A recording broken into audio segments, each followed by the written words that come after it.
ជាមួយគ្នាមិនចង់តួងទេខំមាត់សង្កត់ចិត្តទូរស់នៅក្នុងភ្នក់ផ្សែងចានក្នុងរាវគង់អីនឹងលែងប៉ាតុងកិច្ចតែជីវិតគ្រួសារមួយនេះមិនអាចគង់វង្សតទៀតទេស្នាមប្រេះមានច្រើនណាស់មីមេ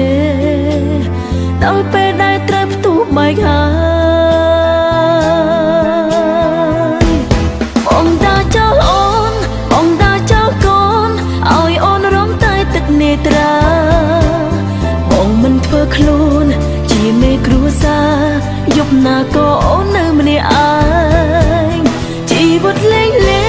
ស្រីណាចង់ជួបតែមករៀបរាប់មានតែយំទុកស្រីមួយនេះគឺទុកពិនភ្នំជីវិតគ្រួសារខ្ញុំបែកបាក់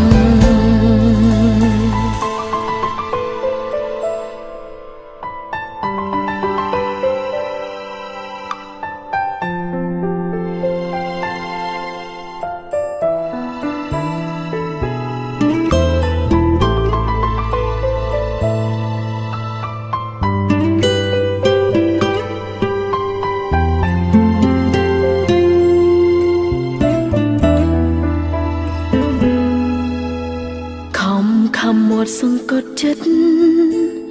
ទូរស់នៅក្នុងភ្នក់ផ្សែងចានក្នុងរាវគង់អីនឹងលែងប៉ាតុងកិច្ចតែជីវិតគ្រួសារមួយនេះមិនអាចគង់វង្សតទៀតទេស្នាមប្រេះមានច្រើនណាស់មីមេដល់ពេលដែលត្រូវផ្ទុះបែកហើយ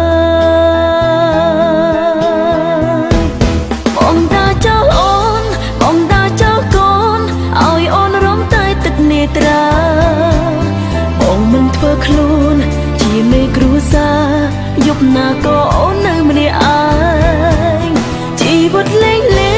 ស្រីណាចង់ជួបតែមករៀបរាប់មានតែយំទុកស្រីមួយនេះគឺទុកពិនភ្នំជីវិតគ្រួសារខ្ញុំបែកបាក់បងតាចោលអូនបងតាចោលកូនឲ្យអូនរងតែទឹកនេត្រាបងមិនធ្វើខ្លួនជាមេគ្រួសារយប់ណាក៏អូននៅម្នាក់ឯងជីវិតលេងលាស្រីណាចង់ជួបតែមករៀបរាប់មានតែយំទុកស្រីមួយនេះគឺទុកពិនភ្នំជីវិតគ្រួសារខ្ញុំបែកបាក់ស្រីមួយនេះគឺទុកពិនភ្នំជីវិតគ្រួសារខ្ញុំ